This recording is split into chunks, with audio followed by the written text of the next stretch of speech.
Good morning, everyone. It is a beautiful sunny Friday, and welcome back for those of you who joined us at part one. We are so excited to have you, and a hearty and generous welcome to those of you who are just joining us and jumping into part two. There is a recording of part one if you'd like to catch up with that, but we are just so thrilled that you're here today.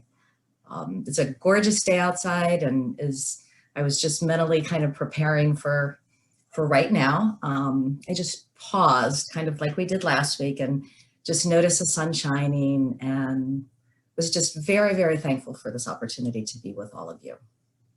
So last week we explored some of the courageous questions that we need to ask of oneself. And if you're still swirling around in that area, that is perfectly understandable. These questions can be hard. They can be a little disruptive. They can open up new avenues of change for us, which sometimes can be exciting, but it can also be a little bit difficult.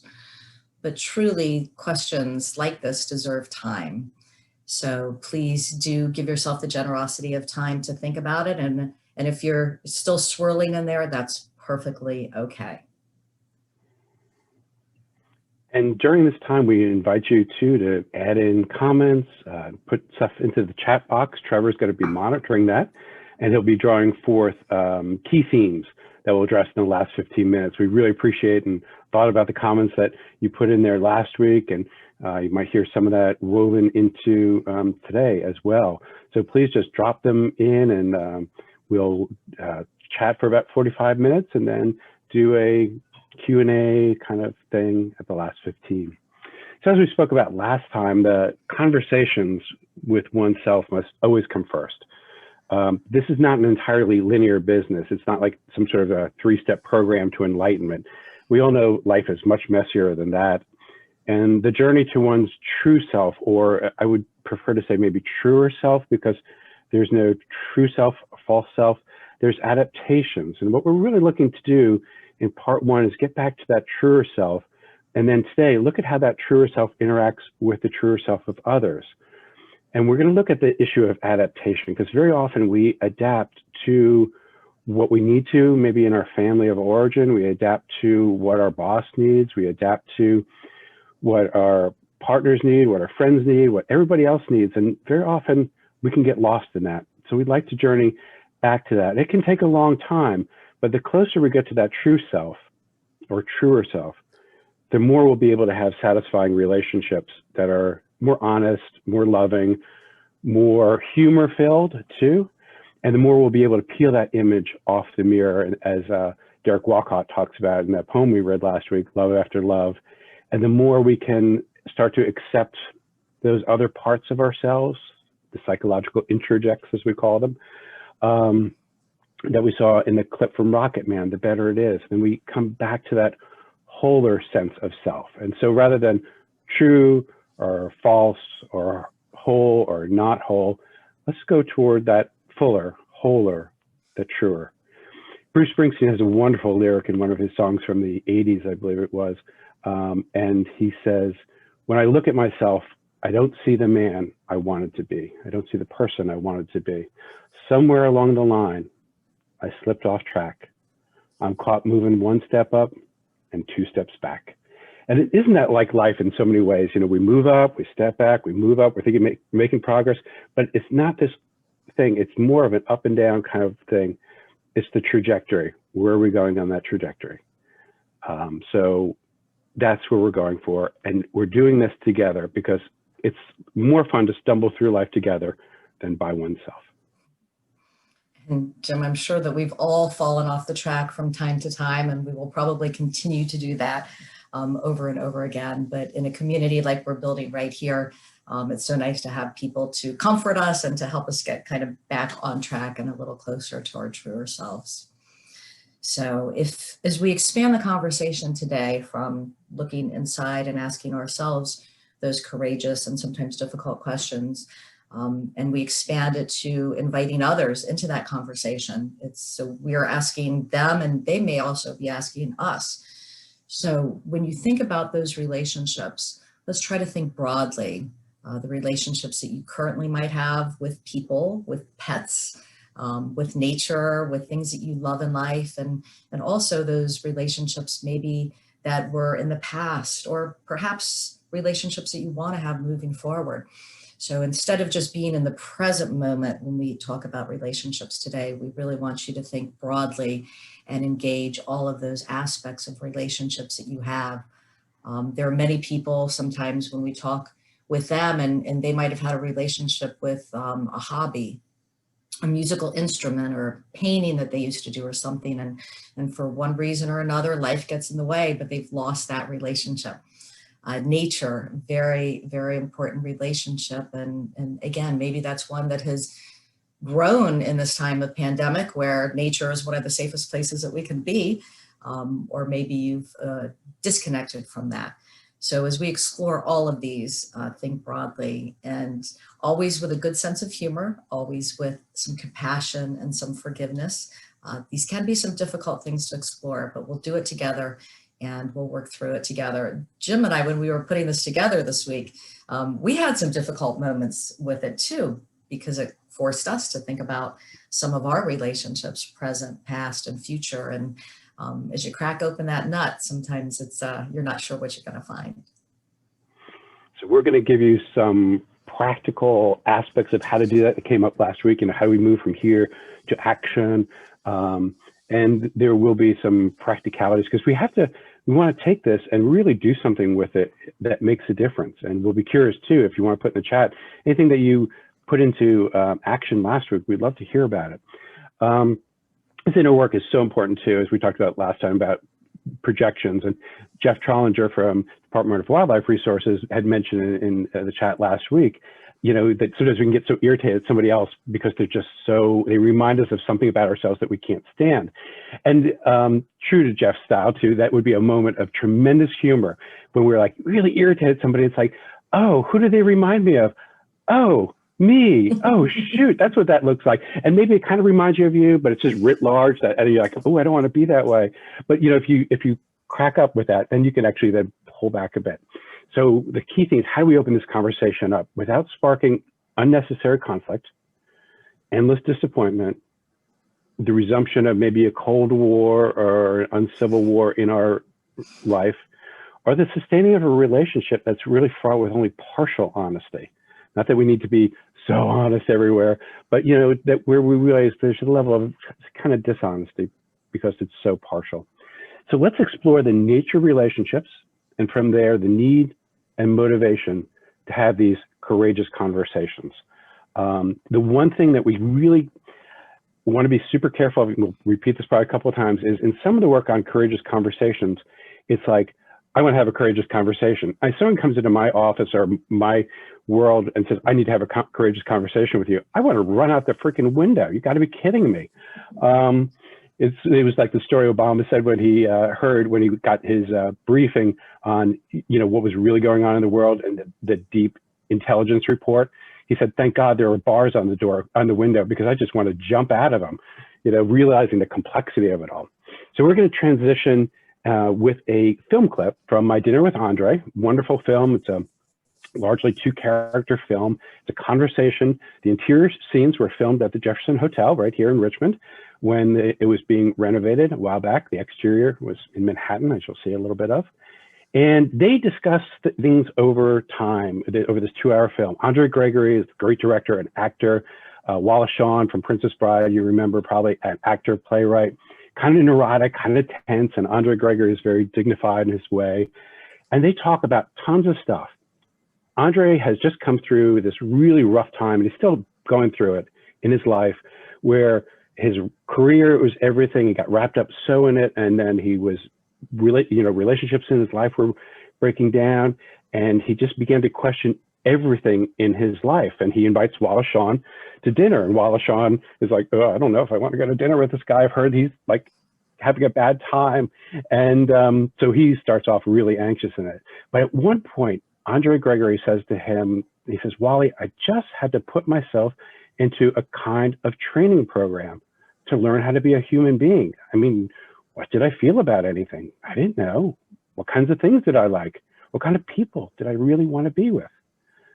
And the only way I could think of to find out was to just cut out all the noise around me and stop performing for a few moments and just listen to what was inside me. So as we move to this clip in just a moment, there's some very important key phrases that come up. And one of them is he talks about a real relationship as opposed to just a relationship, a real relationship. So what does that mean? And this is a question for all of us to think about. You know, perhaps we thought we had a real relationship, or we did have a real relationship at one point in time. And then over the course of the years, you know, that relationship became more about, you know, well, who's going to pick up the kids after work today? And, you know, are you going to go to the grocery store or should I? And do you want to walk the dog or is it my turn? And, you know, before you know it, all of a sudden, instead of a real relationship, it's becoming more of a functional relationship or a transactional relationship. And today what we're talking about is more akin to those real relationships, where, as Jim said, you are closer to showing your true self and someone else is closer to showing their true self. And in between those things is this trust and this unconditional acceptance and this ability to have two people interacting together as close to their true self as could be. So just sit back and I just love that clip. And I think for the first, goodness knows how many times I saw that, I always struggled with that real relationship because it was like our relationships become habitual. And it seemed like, you know, the idea of cutting off all your ties if you're in a real relationship that goes on for years. And there is that sense of, like you were talking about, that we manage relationships, our lives go down, the energy, the drive, the newness, that sense of mystery about the other goes down. But then that key, as we were preparing for this, when he says have a real relationship, and it's not that the others aren't real relationships in some ways, but he's really talking about elevating, I think, that relationship to a level where you really understand that that person who's so close to you is still an utter mystery, and you value that. And how often we do that with friends, partners, you know, spouses, employees. Oh, this is you, and this is your box, and this is how you define. And we kind of build that prison for them, and we allow other people to build prisons for us. The concept of roles, I think, is so interesting. Are we having a relationship with a person or with a role that we want them to serve? You know, that role could be boss, employee, it could be parent. And it is interesting for those of us who have had children and have seen the kids move over the course of time. I mean, your role is clearly defined when they're young. You know exactly what you're supposed to be doing. You take care of them, you provide them, you take them to soccer, you make sure that they do their homework. And then as they get older, all of a sudden the role has changed. And you wonder, do your children love the role of you, or do they know you as a person? I mean, is that a real relationship? And some of us have to navigate that with our children that are growing older and our adult children. And sometimes we get there and sometimes we don't. Sometimes it's always the relationship stays with that role of son or daughter or mom or dad or, you know, whatever it is. So it's very interesting when we start unpacking this to think about a real relationship versus a relationship. And sometimes there's nothing wrong with a relationship. It can be a very good relationship. But here we're teasing out the concept of having a real relationship with a few people that can surround you for your life. Mm-hmm.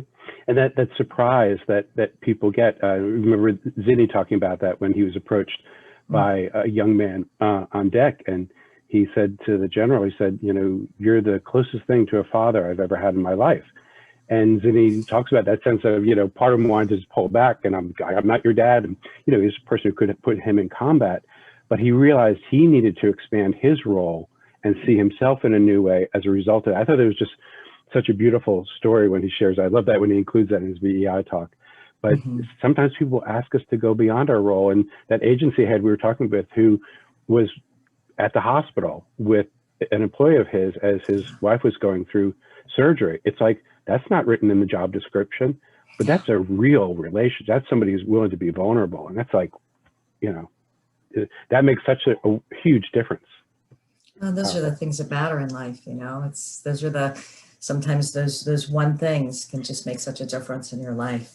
Hmm. So as we go through this process and we think about our relationships and our real relationships, the first step is really one of discernment, where we have to think about which relationships do we want to continue to foster, to continue to put the energy in, so that we can grow it, we can expand it, we can expand ourselves, we can expand the other, and we can expand the connection in between the two of us. But as we do this, we also have to think about the fact that, you know, we may invite somebody else into a real relationship, right? And they may or may not want that real relationship with us. And boy, that might sting a little bit. But vice versa, it could be that maybe people have invited us into a relationship, a real relationship. And, you know, we either were too clueless that we didn't recognize the signs, or too busy and didn't put the energy into it. In fact, Jim and I, this was one of the points that kind of hit us hard this week as we were thinking about this. We were like, you know, gosh, have we been invited into some real relationships and we didn't reciprocate with that? And that kind of hurt us at the core when we realized that probably that has been the case, because it is about reciprocity. So what we're talking about here is we start to discern the relationships, the mutual energy and love and care that goes into that is fundamentally important, that reciprocity. As we explore this in this next exercise that Linda's going to set up for you, we're going to look at those relationships honestly, candidly, you know, and there will be moments of real joy in this exercise, and times we have to face maybe the reality that we've tried to put in a lot into this relationship, you know, whether it be a personal relationship or one at work, and we realize it is more transactional. And it's best then to say, okay, let me pull back a bit, utilize my resources where it's less transactional and it's more mutual, and then develop a different relationship with this person. Again, in our personal lives or at work, maybe there's somebody we really could see at work as the future, the next generation. We poured all this stuff and it's just not clicking, it's not happening. And so we've got to take that energy we have and put it, invest it more carefully. And as Linda had said at one point, it's almost like doing a financial review of your investments and where am I putting my energy? Where do I want to put it? And what we're hoping to do through this exercise is open your eyes to what you probably already know. Here's where I need to invest more energy. Here's where I need to invest less, but always with kindness, not about malice, not like, well, you didn't give me what I want. And, but rather just, there can be kindness and gentleness throughout, but take that energy and invest it very, very carefully. So we're going to look at this and think about that wonderful line. If you never saw the film, do recommend it. The Perks of Being a Wallflower. And there's that great line in there. We accept the love we think we deserve. We accept the love we think we deserve. So what kind of love, we would ask, do you think you deserve? And we use that love maybe in your personal life. John Lewis would say you can use love everywhere. I know in the workplace it's a tough thing these days, but you know, but where do you put that energy? And what kind of love are you willing to give yourself? Because this is a two-way street. And remember, some of those people who love us, actually what we sold to them was our persona. As you get sense of your truer self, what do you do with that? And how do you transition them and say, you know, I've sold you this view of myself. Here's who I really am. You know, here's me for real. And that person may say, oh, I don't like that. I want your persona back. And you may say, sorry, me and my persona are getting a divorce. And me and my true self, we're getting married. So for the next few minutes, if you could grab a piece of paper or your journal, something to write with, just go ahead and grab that. This is a process that we've used at VGLS, and I think we might have used it at VEI once in a bit of a condensed session. But this is a good way to take a look at the relationships and those relationships that perhaps could benefit from a courageous conversation. So this is called the Web of Inner Being. And The first thing that you will want to do is on that piece of paper with your pen or your pencil, you want to put a circle in the very middle. So this circle represents you. You can put your name in it, you could write you in it, and you can just sit here for one moment and realize that you are at the center of the universe and enjoy that couple of seconds of fame. So, but of course, we're not in this, this is a web, so we are not in this universe by ourselves. There are various people that we interact with. So just think about from a personal perspective. We're going to do this web on a personal side, and later we will encourage you to do it on a professional, on a work side. But for right now, let's stick in the personal realm. So start thinking about some of those folks that you were in a relationship with in your personal side. And for those folks, go ahead and put circles. And some of those circles will be closer in. Some of them may be further out from you, kind of signifying those that, you know, maybe the further out, it's somebody that, you know, it's a more of a distant relative or a distant relationship. Those close in could be your partners, your kids, you know, whomever they are. But just go ahead and put at least, maybe a half a dozen. You could put more if you'd like, and just kind of populate those around you. Go ahead and put the names in the circles. This is only for you. No one else needs to see it.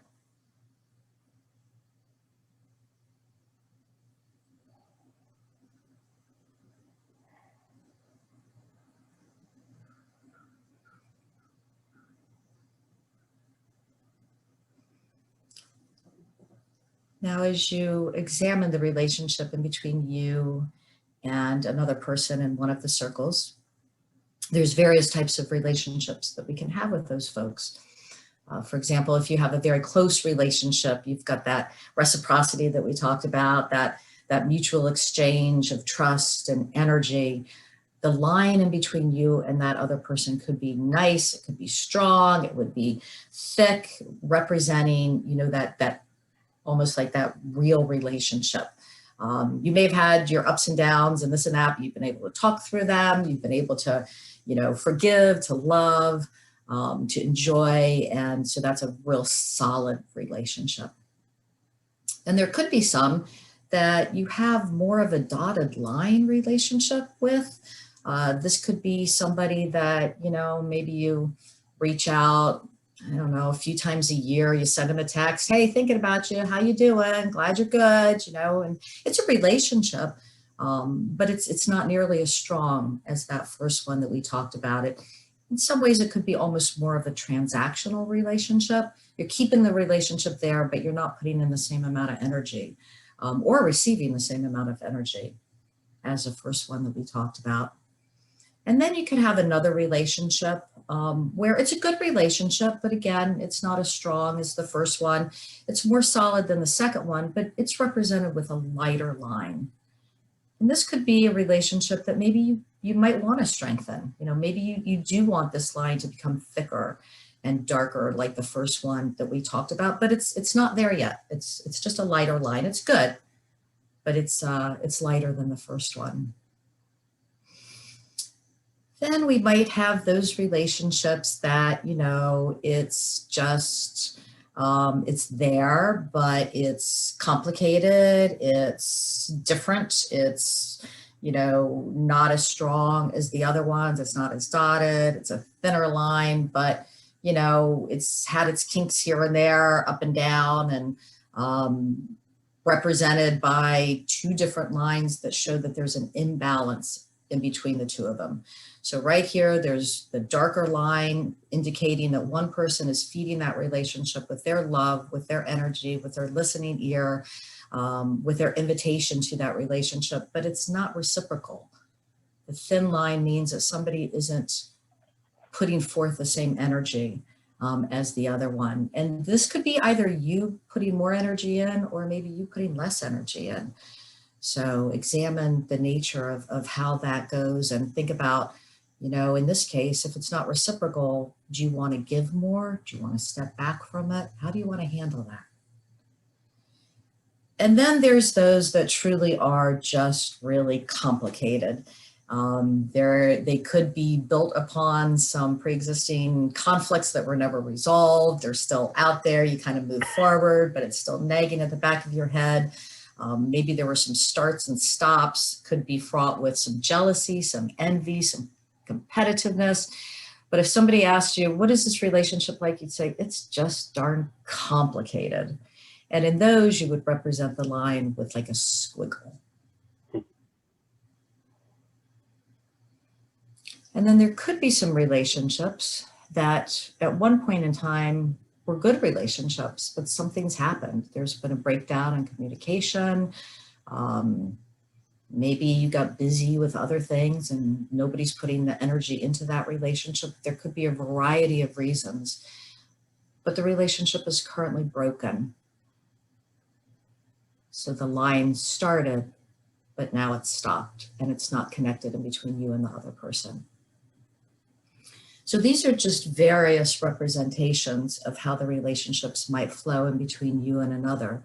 And we'd like you to just go ahead and take a moment and go ahead and draw your lines in between you and some of those other folks. And this will help us discern where a courageous conversation might be appropriate. And one thing to bear in mind too is there are seasons of relationships.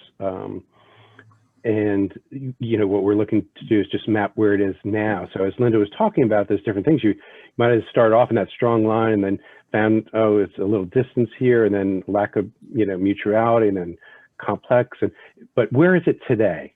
That's the key question. And the web should help point out some potential conversations that you might want to consider having. And for right now, we just want to stay in that realm of consider having. Let's not jump into the fix-it mode, which some of us are prone to do. And it's probably not telling you anything that you didn't already know, but there's something about putting it out there and visualizing it that it's like, yeah, this has kind of been in the back of my head, but now I see that this is how it is, and that's okay. That's the first step. Jim, we run away from these conversations all the time, right? Even if we know that we need to have them. Oh, yeah. Oh, absolutely. I don't prefer running. I can figure out at least 10 different excuses to not have a conversation rather than that. So yeah, we definitely do not want to portray ourselves as, oh, the honesty gurus. And, really, some of those people just sound so freaking annoying to me. But it's really possible, as we'll go through in our concluding steps, to make some conscious choices that do feel comfortable enough and that we build our muscles up over time. And we're going to have disappointments along the way. That's okay. But we need to talk about that. And we'll cover that in just the next few minutes about the issue of expectations, because that's really, really vital. What do we expect of ourselves? What do we expect of others? And what's fair? All right, so hopefully you have your web of inner being, and this might be something that you want to spend more time with later on, but we're gonna just move on. Okay, so as we move ahead, we really want to think about honest conversations and what ones are open to change. And in this, we really want to highlight the openness to change is not about just the other person. It may not even be about them. Maybe it's you. Maybe you've put an agenda on them that is not fair. Maybe you're expecting things, and maybe you want to have it, be honest, what I refer to as all over somebody. And to me, that's really more like projectile vomiting than anything else, because sometimes it's like we need to look at our relationships, and we'll suggest that at the end is really, what are the expectations behind each of these relationships? And to what degree have you assumed certain things should happen that maybe are not quite fair? Even our closest relationships are very often laden with agendas, and sometimes, even if we're candid, manipulation. James Baldwin provides us with some advice in an indirect sort of way in his opening lines on an essay he wrote on Faulkner. And he talks about, if we're going to enter into this space, we've got to recognize that our own world could break up. He says this: any real change implies the breakup of the world as one has always known it, the loss of all that gave one an identity, the end of safety. And at such a moment, unable to see and not daring to imagine what the future will now bring forth, one clings to what one knew or thought one knew, to what one possessed or dreamed that one possessed. It is only when a man, it is only when a person is able, without bitterness or self-pity, to surrender a dream he has long cherished or a privilege he has long possessed, that he is set free, that he has set himself free for higher dreams, for greater privileges. So we have to enter that space with the understanding that our view of that relationship essentially could have been so wrong. And we have to break open, as Baldwin would say, to the potential of having a different identity in that relationship, and to imagine a future for that relationship that could be phenomenal. And this is the same personally or work-wise, different motif. And we'd suggest, in fact, doing that diagram that you did, one for work, one for you know, your personal life, recognizing that in some cases, especially those of us who work with people for a long time, they've entered our personal life. So it's not, there's a work person, this is a personal person. So there's that crossover sometimes. So as we think about potentially having these honest conversations, we would suggest that you start with your inner circle and, you know, start small and just gently, and continue to think about how this conversation can allow you to be more of your true self in this relationship, and also allow them to be more of their true self. Again, that trusting relationship, that unconditional love, forgiveness, laughter with each other, understanding each other's flaws, quirks, all of those things, and loving them because of that, not despite that, but because of that. Rainer Maria Rilke, in his poem Requiem, offers this really incredible challenge that if you take it, what it's I remember in the 70s having this approach, what is, if you love someone, set them free or whatever, and it can bring up like this horrible, you know, oh my gosh, I can't get the police song out of my head now. And then there's some take on that, you know, if you love someone, set them free. If they leave you, hunt them down and kill them, or something like that. There was total anti-love spot, which I thought was hysterical. But Rilke said this in his poem Requiem: for this is wrong, if anything is wrong. For this is wrong, if anything is wrong. Not to enlarge the freedom of a love with all the inner freedom one can summon. Think about this as a gift to others, but we look at this as a mutual sense. We need, he said, in love to practice only this, letting each other go. For holding on comes easily. We do not need to learn it. That is, I mean, when I think about that, it's like, to what degree, like that building of prisons and cages for others. It's like in Harold and Maude when she says how the world dearly loves a cage. And we do that to each other because it's a functional relationship. This is what I need you to do. This is how you can serve me. And we do it unconsciously, and other people do it with us. How do we not restrict people that way? How do we let them explore their potentiality, really who they are, and delight in their freedom? This is hard stuff, isn't it? It is, but it's so joyous. You know, like when you're working with somebody on your team and you see them grow because you didn't put those constrictions on them, and it's the most beautiful thing in the world. Yeah, it is. So we're going to move into some kind of practical advice now that you've kind of discerned your relationships, real relationships, and transactional or more functional, and you've considered who you might want to open up a courageous conversation. But we would be remiss if we didn't give you a few little tips. Recently, I had what I intended to be a courageous conversation, and this was with somebody very close in my inner circle that I thought I had that really thick line. So this is a tough one, and I thought I had good intentions and thought that that this would help.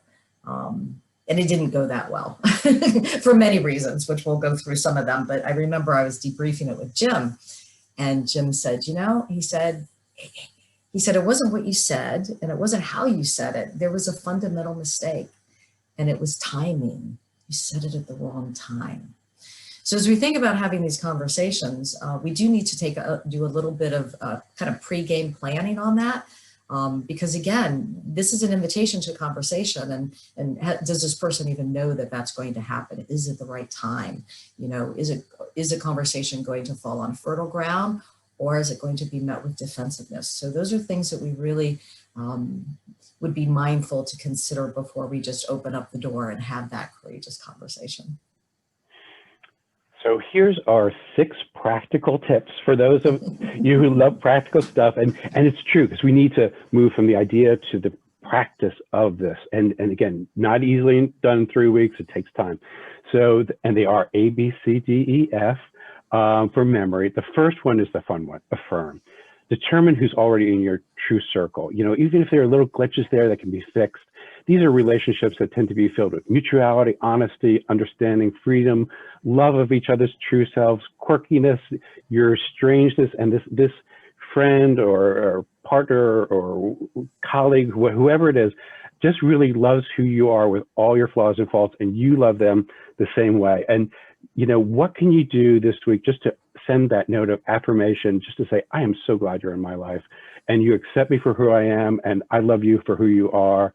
And, you know, how do you reach out to that colleague who says, I just can't thank you enough for what you do around here. And I just really like who you are as a person, first and foremost.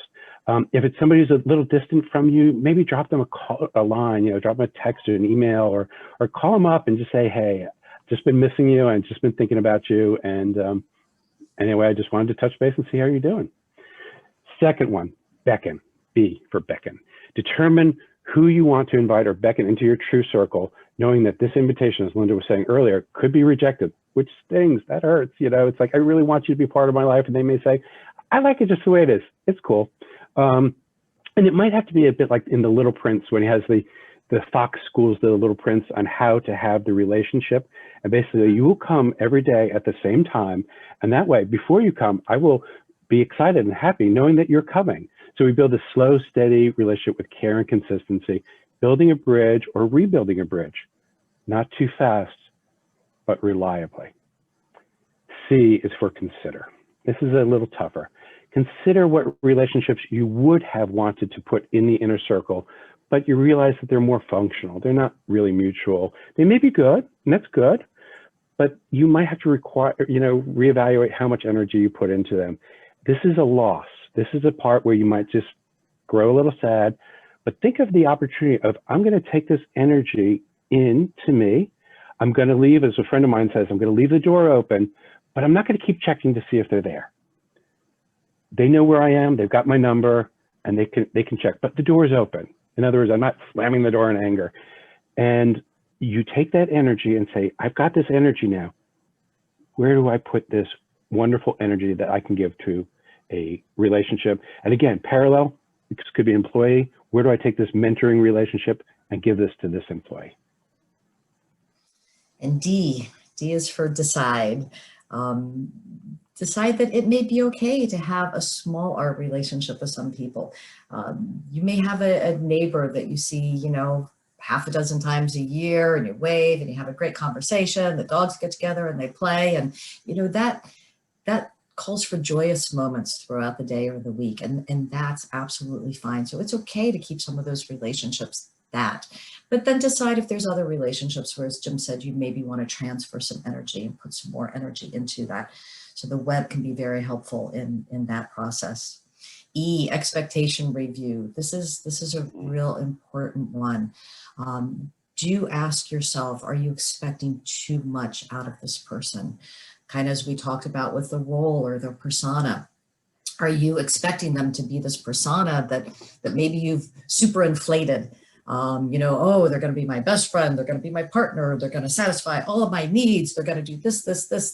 You know, if you start to list off 10 things in your expectation review, you're probably asking too much out of that person. So before you would have a courageous conversation, do list those out. Go back to your web and list out what your expectations are of that person, and then do a little logic check to see if you need to maybe back off on your expectations. You can desire things from people. Desires like, well, it'd be really nice, you know, if they came home and brought me flowers or whatever it is, but I don't expect it to happen. That's different. So you can desire things and be happily surprised, but not disappointed if it doesn't happen. And then F is for friend, one of the best words in the entire English language. David White, who the poet that we referenced last week, he writes this about friendship. Friendship is a mirror to presence and a testament to forgiveness. Friendship not only helps us see ourselves through another's eyes, but can be sustained over the years only with someone who's repeatedly forgiven us for our trespasses, as we must find it in ourselves to forgive them in turn. A friend knows our difficulties and shadows and remains in sight, a companion to our vulnerabilities more than our triumphs. So never underestimate the true power of friendship to alleviate our sense of isolation, which has been great of late, and also our ability to help others and be true friends to them. So review those expectations carefully. I have a 3-year-old inside of me that just doesn't understand why people can't read my mind and will stomp and get really irritated about that. And the problem is not the other person, it's my 3-year-old self who needs to grow up. So again, look at this with a sense of humor, be kind to yourself. We have yabbered long enough. We're going to close with a poem from Mary Oliver, The Journey, a poem we use all the time, and it's so relevant to this. When you finally knew what you had to do, and you're going to take it on the road, and everybody's going to try and keep your persona in check, and you are getting in touch with your truer self, and that truer self is going to be beautiful. The Journey by Mary Oliver. One day you finally knew what you had to do and began. Though the voices around you kept shouting their bad advice, though the whole house it began to tremble, and you felt the old tug at your ankles, and you will feel this as you move into your true self. You will feel others around you saying this, "Mend my life," each voice cried, but you didn't stop. You knew what you had to do, though the wind pried with its stiff fingers at the very foundations, though their melancholy was terrible. It was already late enough and a wild night, and the road full of fallen branches and stones. But little by little, as you left their voices behind, the stars began to burn through the sheets of clouds, and there was a new voice. So imagine that. Wild night, stormy, windy, trees, debris. But the clouds start to open up and the stars come, and through those stars, there was a new voice which you slowly recognized as your own. And that voice kept you company as you strode deeper and deeper into the world, determined to do the only thing you could do, determined to save the only life that you could save. So take a look at your web of inner being, do a couple of them, perhaps play with it, look at the expectations there, look at what simple things you can do to strengthen some of those relationships that you want to let go, sadly, to mourn maybe even some of those that probably are already in that state, and to let those go. And you will find, I saw this so many times in psychotherapy, the more people come closer to their truer self, the more they start developing a network of people around them who strengthen that truer self and who support that truer self. It's a magical thing. It's a beautiful thing. So stop advertising who you're not, start connecting with who you are and putting that out in the world. And you will have infinitely more satisfying relationships. That's a natural process, and that is not a self-help tip. It's just the way the world works. So, and we've been so privileged because we know that many of you out there, we've had some real conversations with you, and we have seen your true selves, and it's pretty beautiful, very special. So Trevor, who is always here in the background, making everything work so smoothly, and Cheyenne also, thank you. I think we have a question in the box, and for any of you that are pondering things or want us to have a little bit more conversation about what you've just heard, please feel free to put those questions, and we'll do our best in the next several minutes to answer them. All right, so our first question is, so how do you open the conversation? Obviously not, what's your sign? Although I like the sense of humor there.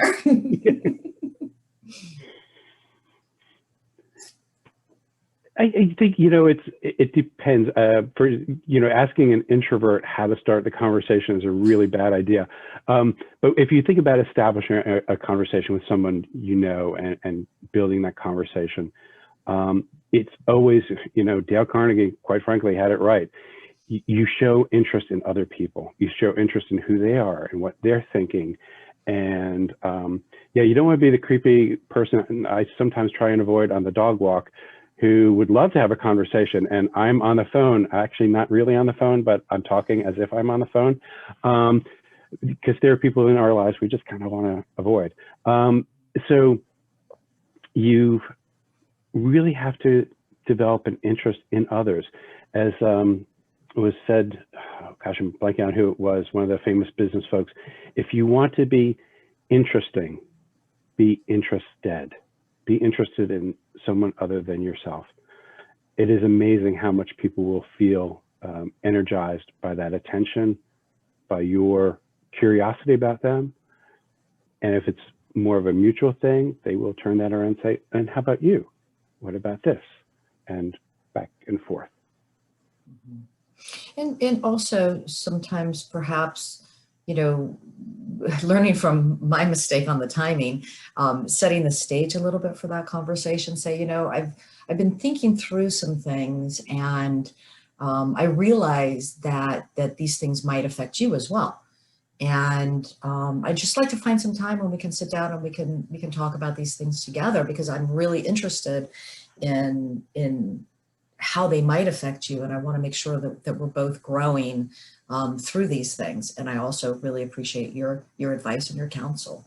So again, like as Jim said, inviting them into it just as much, making them aware that this could affect them and that you want to hear what they have to say about that. And you want to consider that in any future actions or decisions.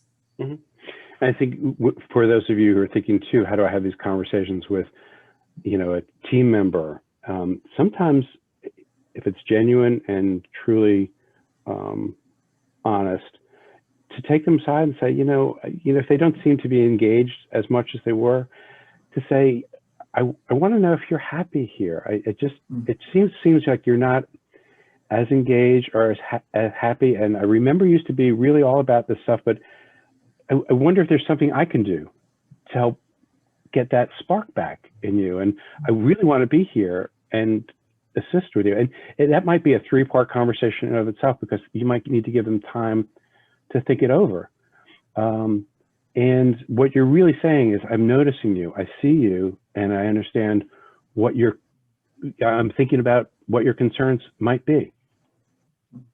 And sometimes even through the web of inner being and that expectations review that you've done, you realize that the best thing to do may be not to have the conversation.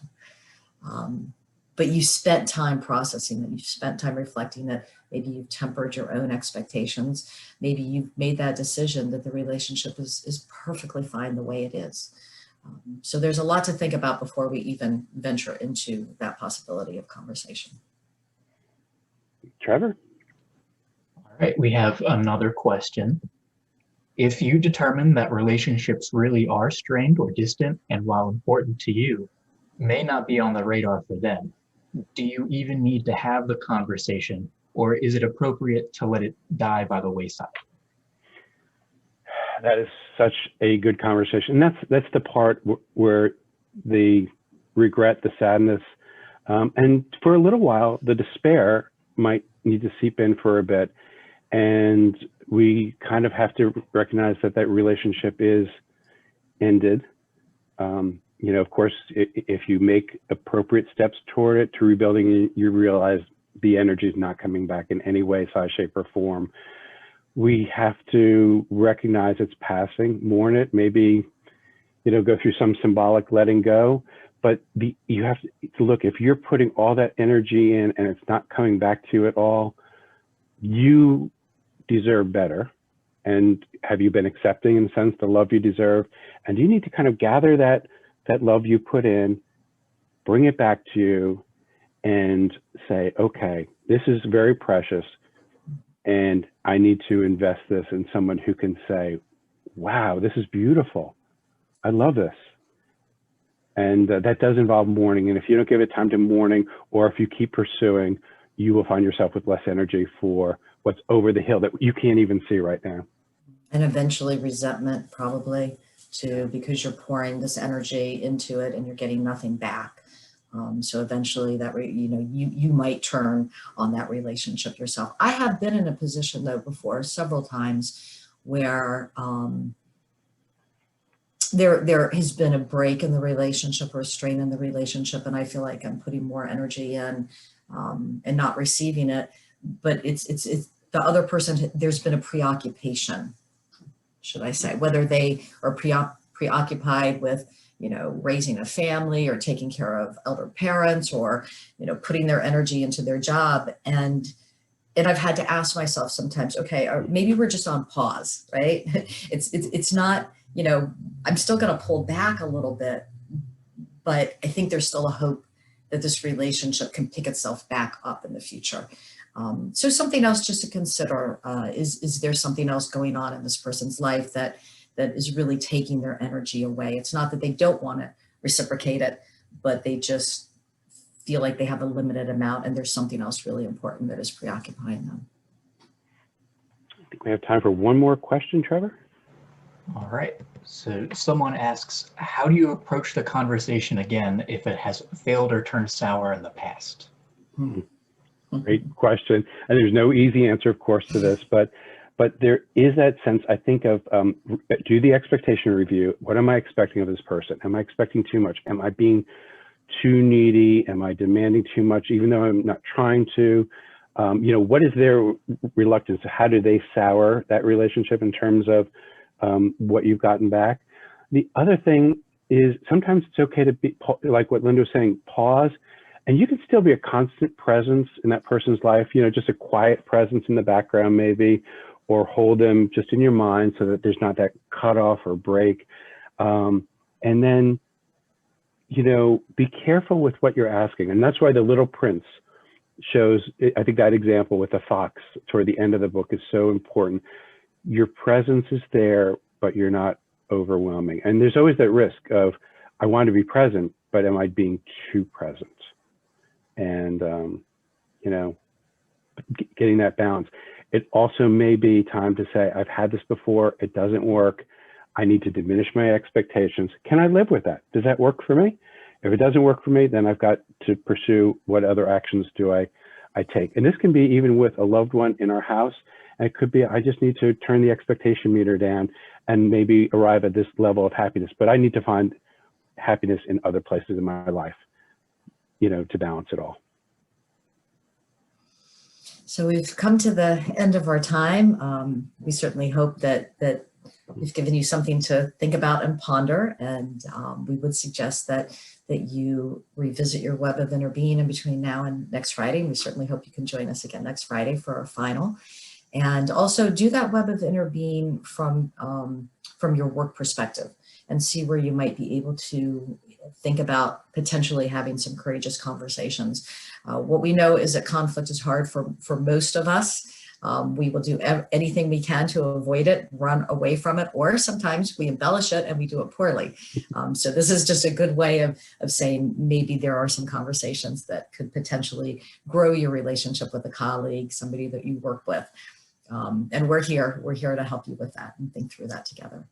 Have a great weekend. Go explore, experiment. Don't do anything too radical, but do take some steps and let us know how it goes and what happens. We'll see you next week. We'll see you next week. Take good care.